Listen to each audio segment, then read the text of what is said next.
दोस्तों आप देख रहे हैं सेंटीग्रेड मूवी। इस मूवी की शुरुआत में स्क्रीन पर लिखा हुआ दिखाते हैं कि एक शादीशुदा कपल नॉर्वे में एक छोटे से किताब के समारोह में हिस्सा लेने जा रहे होते हैं और ये मूवी एक सच्ची घटना पर आधारित है। फिर दिखाया जाता है कि एक कार पूरी तरह से बर्फ से ढकी हुई है। नियोमी नाम की एक औरत कार के अंदर उठती है और देखती है कि उसकी पूरी कार बर्फ से ढकी हुई है। वो कार का दरवाजा खोलने की कोशिश करती है लेकिन कुछ भी फायदा नहीं होता, कोई भी दरवाजा नहीं खुल रहा होता है।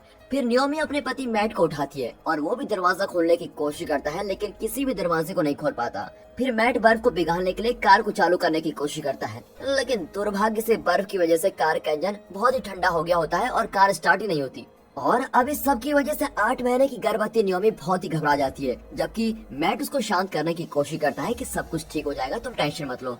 फिर जब मैट कार के पीछे का दरवाजा खोलने की कोशिश करता है तब नियोमी अपना सब्र खोती है और जो कुछ भी हो रहा होता है उसके लिए वो अपने पति को जिम्मेदार बताती है। नियोमी के हिसाब से अगर वो कम से कम 1-2 घंटे और चलते रहते तो वो अब तक किसी ऐसी जगह पर पहुंच जाते जहाँ पर लोग रहते हैं और उन्हें इस तरह बीच में आराम करने के लिए नहीं रुकना पड़ता। हालांकि मैट उससे कहता है कि रात के बीच में बर्फीले तूफान को पार कर पाना बहुत ही खतरनाक था, इसलिए हम यहाँ पर रुके थे, तो तुम जानती हो ना।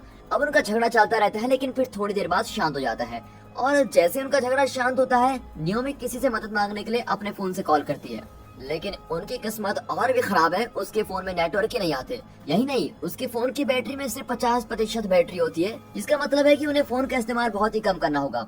फिर मैट एक नक्शा निकालता है ताकि वो अंदाजा लगा सके कि इस वक्त वो है कहाँ पर और वो अपनी पत्नी को कहता है कि देखो घबराओ मत, जल्दी यहाँ पर कोई गाड़ी आएगी तो हम उसको रुकवा लेंगे।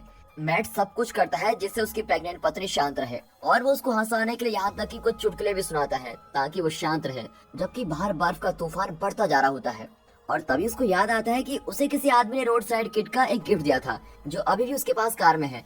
फिर मैट कार के अंदर अपने सामान में देखता है तो उसको एक कंबल, एक मोमबत्ती और बहुत सी ऐसी चीजें मिल जाती है। अब इस दौरान बाहर तूफान सिर्फ बढ़ता ही जाता है। कार के अंदर नियोमी को वॉशरूम करना होता है और कोई चारा न होने की वजह से उसको कार के अंदर ही वॉशरूम करना पड़ता है। फिर वो दोनों उस खाने को बाहर निकालते हैं जो उन्होंने अपनी यात्रा के लिए बांधा हुआ था और वो उसको बचाने की भी कोशिश करते हैं क्योंकि उनको नहीं पता कि वो कब यहाँ से बाहर निकलेंगे। अब खाने को चाटने के बाद नियोमी अंदाजा लगा लेती है कि उनके पास लगभग 12 दिन का खाना है।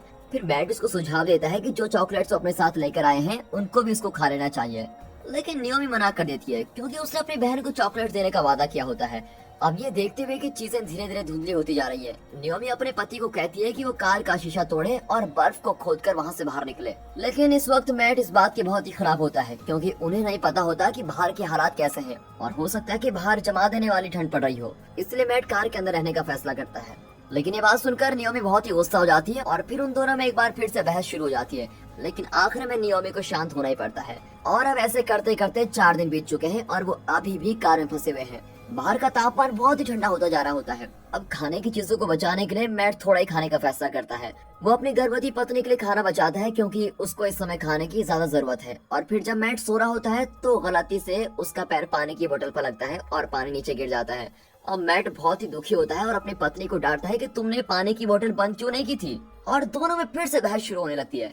अब जब वो दोनों सो रहे होते हैं तब कार के ऊपर किसी के चलने की आवाज आती है और ये सुनकर वो दोनों उठ जाते हैं। अब दोनों बहुत ही खुश होते हैं कि चलो कोई तो यहाँ पर आया, लेकिन उनकी मदद की आवाज को किसी वजह से बाहर लोग अनदेखा कर देते हैं। अब इस वजह से नियोमी बहुत ही निराश हो जाती है, जबकि मैट उसको ये कहकर शांत करता है कि सब कुछ ठीक हो जाएगा, सब कुछ ठीक हो जाएगा। और अब 7वें दिन एक हफ्ता बर्फ से ढकी कार के अंदर फंसे रहने के बाद मैट मोमबत्ती की मदद से कार की खिड़कियों को गर्म करता है ताकि कांच थोड़ा गर्म हो और उसको तोड़ सके। नियोमी के पास कुछ करने को नहीं होता तो वो अपने फोन को खिलौने की तरह उछालकर खेलने लगती है और गलती से उसका फोन नीचे गिर जाता है, जिसकी वजह से वो टूट भी जाता है और फोन की बैटरी भी बाहर निकल जाती है। वो फोन को उठाकर वापस एक साथ जोड़ती है, लेकिन उनकी किस्मत अच्छी होती है, फोन काम भी करने लगता है और उसमें नेटवर्क भी आ जाते हैं।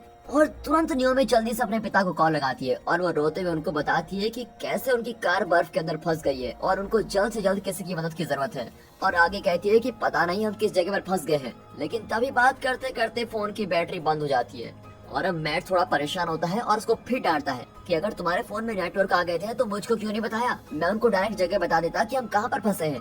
और अब ऐसे करते करते 9 दिन हो चुके हैं। नियोमी कहती है कि काश वो दोनों इस छोटे से किताब के समारोह में ना आए होते तो वो अभी इन हालातों में फंसे ना होते। फिर वो मैट को कुछ खाने के लिए कहती है, हालांकि वो मना कर देता है और ज्यादा से ज्यादा खाना अपनी पत्नी और होने वाले बच्चे के लिए बचाता है।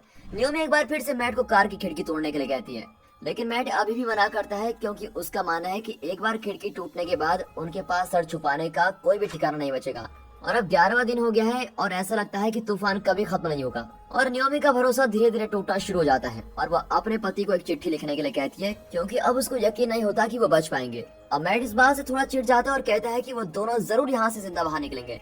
फिर कुछ देर बाद ही उन्हें बर्फ को रास्ते से हटाने वाली एक गाड़ी की आवाज सुनाई देती है। वो बहुत चिल्लाते हैं कि कोई उनकी आवाज को सुन ले, लेकिन दुर्भाग्य से वो कुछ कर ही नहीं पाती और गाड़ी वहाँ से गुजर जाती है।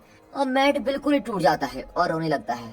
और इस बार नियोमी की बारी होती है उसको शांत करने की। अब 15वां दिन है। 2 हफ्ते कार में फंसे रहने के बाद अब उनके पास पीने का पानी भी नहीं है, जो था वो गिर चुका है। फिर मैट बाहर से कुछ बर्फ लेने की कोशिश करता है ताकि वो पानी पी सके। और फिर रात को नियोमी के पेट में दर्द होने लगता है, यानी कि वो बच्चा देने वाली है। फिर वो अपने कपड़े उतारती है और तेज तेज सांस लेती है और तभी वो गाड़ी की सीट के ऊपर का हिस्सा निकालती है और खिड़की को तोड़ने लगती है, जिसकी वजह से मैट की आंख खुल जाती है। अब ये सब देखकर मैट अपनी पत्नी को शांत करने की कोशिश करता है कि चुप हो जा, तुम अभी बिल्कुल शांत रहने की कोशिश करो। अब उसके शांत होने के बाद मैट देखता है कि उसकी पत्नी जल्दी एक बच्चे को जन्म देने वाली है। नियोमी अब बहुत ही डरी हुई है, क्योंकि उन दोनों में से किसी को भी डॉक्टर की पढ़ाई के बारे में कुछ नहीं पता, न ही डिलीवरी के बारे में कुछ पता है। लेकिन किस्मत अच्छी रहती है और पति की मदद से नियोमी बच्चे को बाहर निकालने में कामयाब हो जाती है और चमत्कारी ढंग से एक स्वस्थ बच्ची जन्म देती है। और दोनों बहुत ही खुश होते हैं कि इतनी सारी मुश्किलों के चलते हुए भी वो बच्ची को सुरक्षित जन्म दे पाए हैं। मैट फिर नाल को उठाता है और उसको एक डब्बे के अंदर डाल देता है।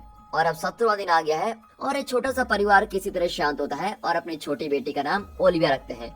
और अब 20वें दिन मैट की सेहत थोड़ा खराब होने लगती है। उसको खाने की कमी बहुत ही ज्यादा महसूस होने लगती है। वो अपनी बच्ची को बीमार नहीं देख सकता है, इसलिए मैट अपनी जैकेट उतारता है और उससे ओलिविया को ढक देता है ताकि वो बीमार न हो। कमजोर होने के बावजूद भी मैट कार के किनारे से बर्फ को हटाने की कोशिश करता रहता है, लेकिन वो जल्दी बहुत ही थक जाता है और जमा देने वाले तापमान की वजह से उसको अपने शरीर में बहुत ही गर्मी महसूस होती है, जिसका मतलब उसको बहुत ही बुखार आ गया है और वो बिना किसी जैकेट के सो जाता है।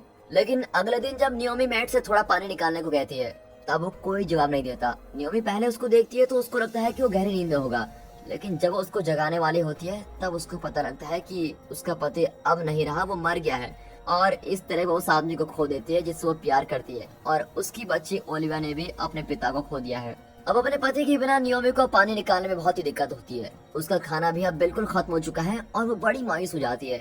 वो अब जिंदा रहने के लिए कुछ भी खाने के तैयार हो जाती है। फिर रात को नियोमी के पास से एक कार की गुजरने की आवाज आती है, लेकिन हर बार की तरह वो कुछ नहीं कर पाती, जिसकी वजह से वो और ज्यादा मायूस हो जाती है। फिर छोटी ओलिविया भूख की वजह से रोना शुरू कर देती है और नियोमी जल्दी उसको दूध पिलाने की कोशिश करती है, लेकिन उसको दूध नहीं पिला पाती क्योंकि उसका शरीर खुद ही कमजोर है। वो निराश हो जाती है और अपना ही नाल खाने पर मजबूर हो जाती है।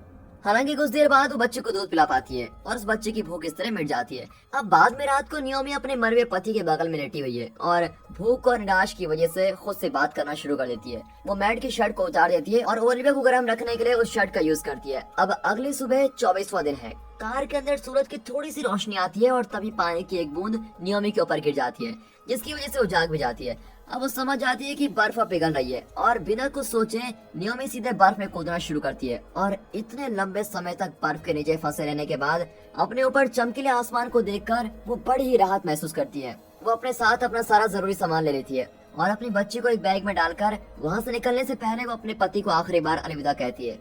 और फिर कार से निकलने के बाद वो बर्फीली सड़क पर चलना शुरू कर देती है। रास्ते में उसे सड़क के किनारे एक निशान दिखाई देता है जो बता रहा है कि पास ही में लोग रहते हैं। फिर नियोमी अपनी बेटी के लिए काफी घंटों तक चलती रहती है और सूरज डूबने वाला होता है और आखिर में उसके सामने एक बिल्डिंग होती है, जिसको देखकर बहुत ही मुस्कुरा रही होती है।